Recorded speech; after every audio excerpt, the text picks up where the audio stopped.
Welcome to my 2023 reboot of Fallout Shelter Survival Mode. So we have skipped the intro and are going straight into the game. So you get no rooms and you have to do everything yourself. So first up, power generator. So you'll know and recognise the layout. Second up, diner. And third up, we need a water treatment plant. Okay, there we go. We also need a living quarters, so get that put in. And we now have the basics to get everyone in. So this chap is strength. So let's get him put into the power room, strength 5. Let's have a look at our next dweller. Oh, okay, nothing, in fact, intelligence, but that's not helpful yet. Nothing. Oh, agility. Okay, so this person goes to the restaurant. And we've assigned 2 dwellers to the right room and got 25 caps. And again, this chap is perception. Let's get our 25 caps, have a look at our objectives. Okay, successfully rush a room and level up 1 dweller and send 1 dweller to the wasteland. So again, this chap is perception, so let's get him into the... Oh my goodness, we've got a fire already. That is insane. Okay, let's see if we can get the person across in time. No, the fire has already spread. Let's get that person into that room before it spreads even further. Oh my goodness, let's just start dragging dwellers in because that's insane. We've got an incident immediately upon starting the game. And this is on mobile, so this is a reboot on the mobile version of Fallout Shelter. Now, something that I've noticed running through this is incidents are extremely frequent. To the point that I've already nearly lost dwellers, and of course on mobile the logging out and letting the dwellers' health recover is not the same as on Steam. On Steam you can log out and the health will recover for your dwellers pretty much all the way back to full, if not full. Whereas on mobile it doesn't quite work that way. You can log out for half an hour and come back. They will have recovered some health but not all of their health. And what I've found is the game then immediately gives you other incidents which then further impacts their health to the point that you're nearly losing dwellers, which is not great. But of course in survival mode you cannot bring people back to life. Once they are dead, they are dead. Okay, we've got another dweller coming from the wasteland. Now, this episode is about 20 minutes long. I've cut quite a lot of the unnecessary footage. You'll notice also every dweller comes with a gun. Now, let's try and sort out the right rooms for the right people and get the dwellers moved around. And what we'll do now is we will skip the footage forwards a little bit. So we've got all of those tasks to complete. Some people have got a bit better weapons, so guaranteed rush, and it actually set the room on fire even though it was a guaranteed rush, which I found extremely interesting because as you can see they're now not working on the fire and the fire spread to 2 different rooms, but we have got a lunchbox. So let's get that lunchbox opened and see what we've got. Okay, so on the objectives we've got 2 more for getting lunchboxes, collect 50 water, and still that level up 1 dweller. Now because this is survival mode, the dwellers come in at level 5 and they already have a weapon, as I was discussing. So what we're going to do now is expand our living quarters because the 8 in the top left hand corner was pulsing. That meant that we were near our capacity. And what we'll also do is expand the other rooms once we have the caps to level 2. Now let's have a look. So that has done the rush, and what we want to do now is get some extra caps. So we do need more dwellers from the wasteland who should still keep coming for now, up to about 12. And then of course it's going to have to be pregnancies and everything else to get extra dwellers. So let's open our lunchbox, see if we've got anything good. Okay, 50 power, that's always handy at the beginning of the game. Enhanced 10mm pistol, 100 caps, that's good. A camera, not useful at the moment. And an elf outfit. Okay, intelligence 3, luck, so that's not great. Now, starting during the festive period of the year, of course, means that we're getting outfits that are related to the events that are ongoing. Let's give that pistol to a guy in the power room. We've got another dweller on the outside. Let's have a look. Okay, so luck, agility, or perception. So what we should do is expand our water room potentially, because we can't put her anywhere at the moment, but let's just drag her to the living quarters and build another room. So let's expand the diner. There we go. And if I'm not mistaken, she had agility too. Yep, there we go. So she is now located as well. Now the beginning of survival mode is the same as the beginning of normal mode. There is not a huge amount to do, but as you see by the time we get to the end of this episode, with your first play session, you can get quite a bit done in your vault. So now we're aiming to collect 50 water, and we do need to expand, but of course we can't. There's a 32% chance of an incident. We could still potentially rush the room and see if that works, because what it would also do is get us the lunchbox as well. So we now have a capacity for 18 dwellers, and as you can see, the health has already been impacted on one of our dwellers. That will continue throughout this episode to the point where, as I said, you may well be losing dwellers, which is fairly shocking for the beginning. So I would say, in comparison to the Steam version, so if you've watched my other Fallout Shelter survival series, it is a little bit more brutal on mobile. So normal mode is easier, and I would say survival is a little bit more difficult in comparison, if I'm being completely honest. But again, we do need the caps, and we do need to do something while we're just sitting here in the vault without currently doing anything. So we've got 2 minutes to wait there. We've got 45 seconds before water is ready, and only 20 seconds for power, which is handy because oh no, our power is full, of course, and here comes another dweller from the wasteland. So what have we got? We've got nothing particular but agility. So agility is 2. So let's put her down in the diner. We still have space for one additional dweller. There we go. Our power is ready for collection. Very good. But ideally what we do want, of course, is food, because that is the resource that is closest to the line. So we do need to get that improved fairly sharpish. But in goes the dweller. That should reduce the amount of time, of course, it's going to take before the room is ready. Yep, we've only got 50 odd seconds to go. Water's ready for collection, and we're at 24 out of 50 that we need to collect.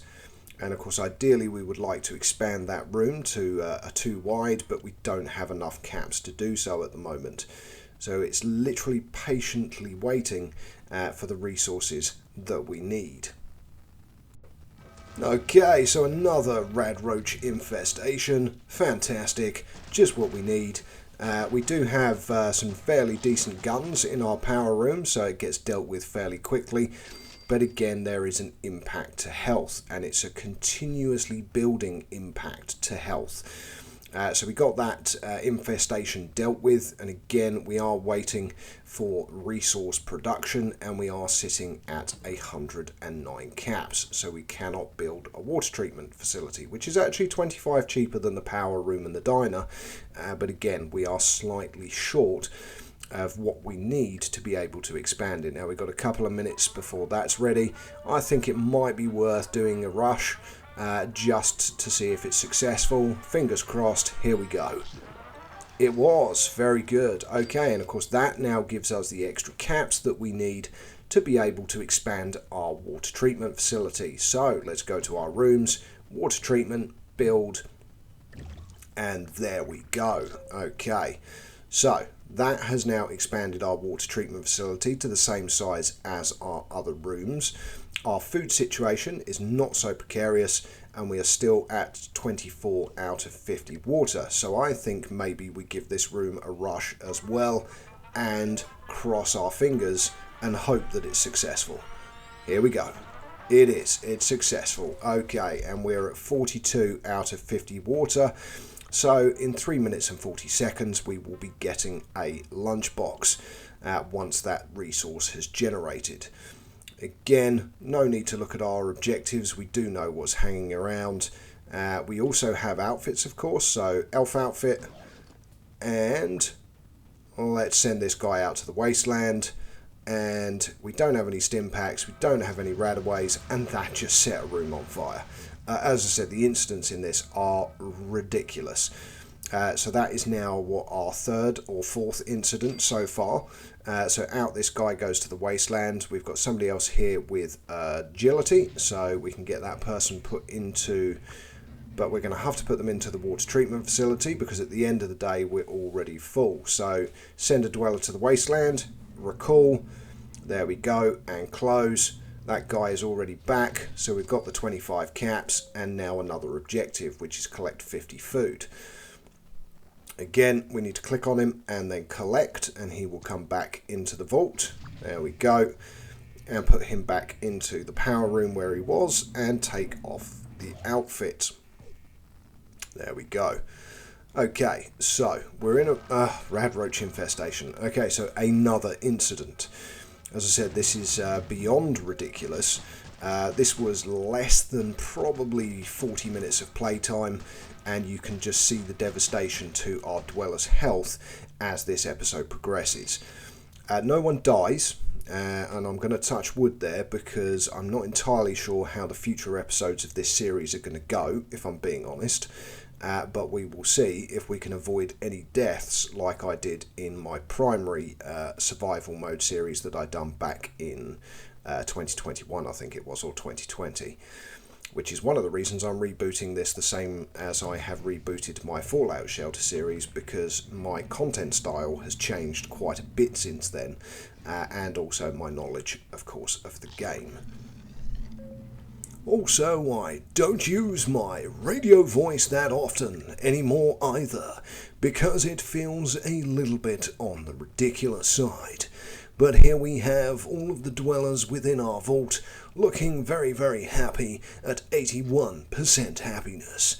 And now I will return to my normal voice as we continue the progress within the vault over the course of this episode. We only have about 6 minutes to go for this, but as you can see, it's fairly simple. We are literally, and look at that, we've completed another one, and we've got another RADROACH infestation. So that's now like 6 incidents, I think. Again, we've managed to dispatch it fairly quickly because it happened in the power room. So let's get our lunchbox opened and hope that we've got something decent in here. Okay, 100 caps, that's always going to help at the beginning of the game. Wonder glue, lovely. A rusty scoped 4.4, nice. A stim pack, okay. Oh, 500 caps, that's good.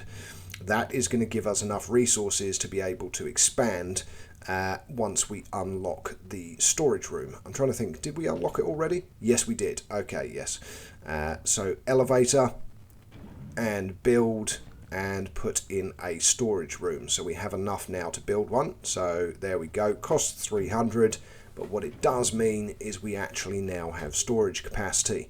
So we have a capacity of 20 and we are at 5, and we have that 1 stim pack. So again, let's get this weapon changed over for the rusty 4.4, as it's much better than a BB gun. Now sell 1 weapon or outfit and level up 1 dweller, still 2 of the main quests. So we've got some extra BB guns, so let's sell 1 of them. There we go, and close. That gets that ticked off, and we've got another 25 caps. We're at a whopping 234 caps.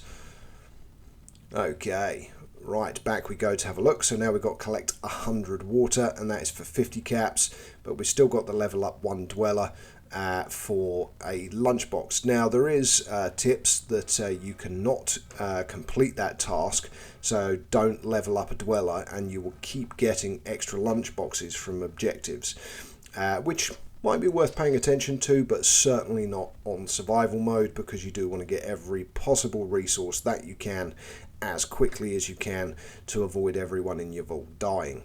Now, as long as you're following this layout, you should be okay. Again, you can see, even for me, it is not easy, and we have more incidents coming up in the rest of this episode. It does get to the point of being insane, but what we want to do is expand our power generator now to a 3 size room. So there we go. That is now done. And we now have a maximum size power room, and you can see that our power bar is more over to the left hand side now. Now 33% chance of incident if we do a rush. Again, if it becomes desperate, we may need to, and it's going to take us quite a while to collect that 100 water for that next objective, and we also have the collect 100 food as well. So again, early stuff. We're at 12 out of 18 dwellers, so we've still got capacity for 6 more, so we don't need to expand the living quarters yet. And it's next up, we either expand the diner or the water treatment facility. So let's go with the water treatment facility and get it to full size. Okay, so we now have a full-size power room and a full-size water treatment room. Again, the amount of time it's now going to take for those to complete is a lot longer, but at the same time you get more resources when the processing cycle does complete. So let's skip forwards. And of course you'll know what we're skipping forwards to, so you couldn't even tell I skipped forwards there. And oh look, it's another RADROACH infestation. Now the game seems to be favouring my living quarters, which is what's making this worse, because it instantly spreads to 3 rooms, and what you have is all of your dwellers taking damage. Which is not great. It's far less than ideal, as we also don't have any really high caliber weapons to deal with these quickly, even though they're level 1 incidents. So again, I'm just moving dwellers around to try and get it dealt with as quickly as possible. You get a nice little XP boost, and again, that is another incident dealt with. So yeah, craziness. It just is crazy. And we've skipped forwards again on the footage just to get towards our resource completion cycles. So again, we collect and we're at 50 food. Very good. That's another 25 caps. Don't know why we clicked on build there. Let's just go and do it from here. What's our next objective? Equip 1 dweller with an outfit for a lunchbox. Oh, boom. That's nice and easy. Okay, well, elf outfit. There we go. Put him back into his vault suit again. And we got another lunchbox. Okay, are we going to get anything good inside this one? Because as of yet, we haven't got any dwellers or any decent weapons. So 50 food, good. Another Santa suit. Another. This is the only one we've got so far. A magnifying glass and a greaser outfit, okay, which is agility. Okay. And it's another RADROACH infestation, and it's in the bad location again. Can we drag this person over quick enough? No. It instantly spreads, which is shocking. Again, this is a damage mitigation strategy now, because at the end of the day, it's not good. Now, we gave a stim pack, our only stim pack, to that dweller, because she was already at critical health, and now we have no stim packs again. So that's great. And again, these incidents just keep happening, but as long as you stick with it like I am in this episode, you should be okay. I do hope you'll continue to follow for the rest of the series. My name is Know-It-All Gaming. If you're enjoying the content, do please subscribe. And there's another one. I mean, come on. Another RADROACH infestation. It is literally just trying to kill my dwellers. But as you watch me dealing with this, as we move into the last minute of the video, all it leaves me to say is good morning, good afternoon, good evening, and of course from me, Know-It-All Gaming, good night, and see you next time for episode 2. Until then, see ya.